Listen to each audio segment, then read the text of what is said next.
नमस्कार। आज हम बिहार चुनाव 2025 के माहौल पर थोड़ी गहराई से बात कर रहे हैं। हमारे पास एक दिलचस्प विश्लेषण है जिसका टाइटल है बिहार चुनाव, अनदेखा सच और असली मुद्दे। तो आज कोशिश रहेगी कि उन पहलुओं को समझें जिन पर अक्सर मीडिया बहसों में ज़्यादा बात नहीं होती। जी हाँ, बिल्कुल। ये विश्लेषण एक ऐसी कहानी सामने रखने की कोशिश करता है जो शायद रोज की चुनावी खबरों में ना वो दबसी जाती है। इसमें ये तर्क दिया गया है कि बड़ी पार्टियों के वादे, नेताओं के भाषण वो तो हेडलाइन बन जाते हैं, लेकिन जो जमीन की समस्याएं हैं, लोगों की असल चिंताएं हैं, वो पीछे रह जाती है। हाँ बिल्कुल, वही बात ये रिपोर्ट कहती है। तो ये असली मुद्दे और अनदेखा सच जिनका ये विश्लेषण जिक्र कर रहा है, ये है क्या? किन चीजों को अनदेखा किया जा रहा है? देखिए, इस रिपोर्ट के हिसाब से बिहार की कुछ बहुत गंभीर सच्चाइयां हैं जिन पर कह सकते हैं उतना ध्यान नहीं जाता। सबसे बड़ी बात तो है बेरोजगारी, बहुत ज्यादा है, जिसके कारण लाखों युवा काम के लिए बाहर जाने को मजबूर हैं। पलायन की समस्या। हाँ, पलायन। फिर आती है बात बुनियादी सुविधाओं की, जैसे सरकारी स्कूल, उनकी हालत कैसी है, अस्पताल, उनमें सुविधाएं हैं या नहीं। और एक और अहम मुद्दा, किसान कर्ज में डूबे हुए हैं, उनकी बदहाली।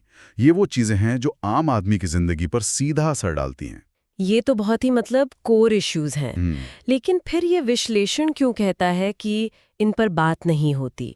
ये ध्यान भटकाने वाली बात क्या है? हाँ, यही इस विश्लेषण का अहम पॉइंट है।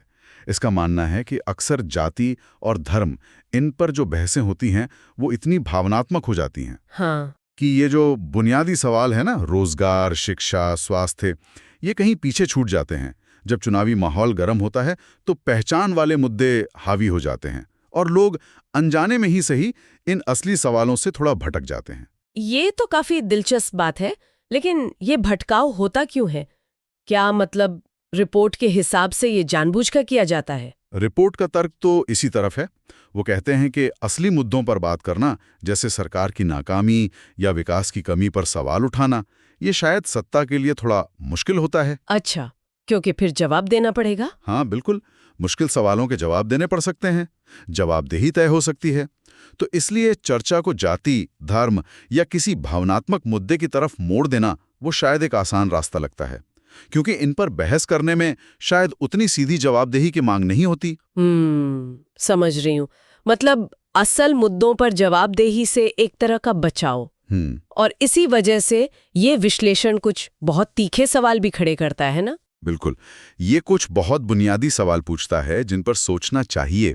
जैसे मीडिया कवरेज को ही देख लें, ज्यादातर वक्त जाति के समीकरण, कौन सा वोट बैंक किधर जाएगा, इसी पर क्यों टिकी रहती है। हाँ, ये तो दिखता है। विकास के मुद्दे, पलायन क्यों हो रहा है, शिक्षा, स्वास्थ्य का क्या हाल है, ये असली सवाल बहस के बीच में क्यों नहीं आ पाते।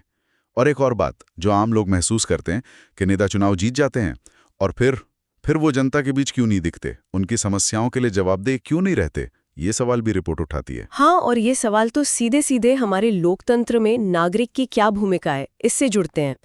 तो क्या ये विश्लेषण वोटर्स को, मतदाताओं को कोई सीधा संदेश भी दे रहा है? हाँ, दे रहा है, निश्चित रूप से। ये विश्लेषण सीधे तौर पर वोटर्स से कहता है कि भाई, आप इन असली मुद्दों पर फोकस करें। नेताओं से सिर्फ वादे मत सुनिए, उनसे उनके काम के बारे में पूछिए, जमीनी हकीकत पर सवाल कीजिए। अच्छा, यानी ज्यादा जागरूक बनने की बात। हाँ, एक तरह से ज्यादा जागरूक और मांग करने वाले मतदाता बनने का आह्वान है कि सिर्फ नारों पर मत जाइए, ठोस नतीजों पर ध्यान दीजिए।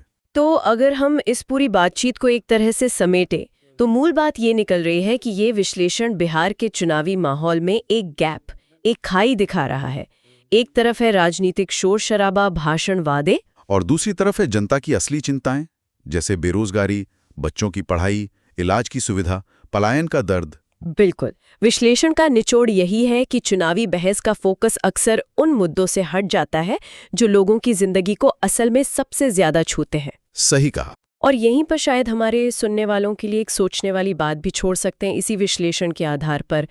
जरा सोचिए, अगर चुनावी बहस सच में, जैसा ये रिपोर्ट कह रही है, अगर वो पूरी तरह से रोजगार पर, बेहतर स्कूलों पर, अस्पतालों पर, किसानों की आय बढ़ाने पर, इन बुनियादी चीजों पर टिक जाए, तो बिहार की राजनीति कैसे बदल सकती है?